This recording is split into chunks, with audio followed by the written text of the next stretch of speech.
Injury কাটিয়ে ভারতের বিপক্ষে সিরিজ দিয়ে স্কোয়াডে ফিরতে চান পেসার ইবাদত হোসেন। তরুণ পেসাররা ভালো করায় কাজটা কঠিন হলেও দেশের ক্রিকেটের জন্য এটাকে দেখছেন ইতিবাচক হিসেবেই।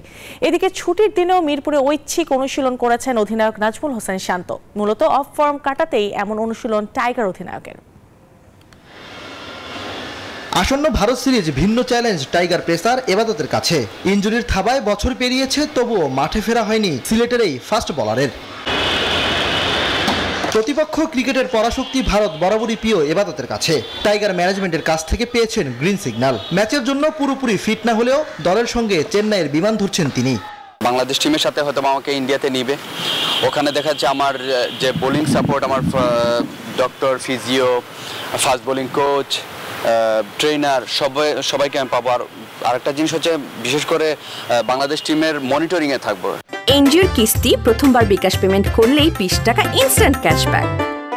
গতি, সুইং, কাটার আর নিখুঁত নিশানার লাইন লেন্থের মিশেলে গড়া টাইগার পেস ইউনিট এখন আরো সমৃদ্ধ। তাতে বেড়েছে প্রতিযোগিতা। চ্যালেঞ্জের মুখে একসময় দলের অটো চয়েস ইবাদত। তাসকিন বাংলাদেশের সেরা bowler, Mustafiz one of the best cutter master. আমরা সবাই জানি কাটার মাস্টার পুরো ওয়ার্ল্ডে ওই একমাত্র, এরকম ওর মতো কাটার কেউ মারতে পারে না। নাহিদ রানা বাংলাদেশের এখন ফাস্টেস্ট বোলার। সো এই যে এখন আমাদের প্রত্যেকটা স্কিলের জায়গাতে সবার একটা কম্পিটিটিভ একটা পরিবেশ তৈরি হয়েছে। সো এই যে একটা হেলদি কম্পিটিশন, আমি চাই পুরো বাংলাদেশ টিমের সব জায়গায় এরকম একটা হেলদি কম্পিটিশন থাকুক।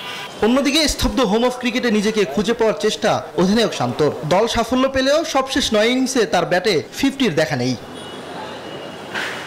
ইমরান হোসেন, নিউজ 24, ঢাকা।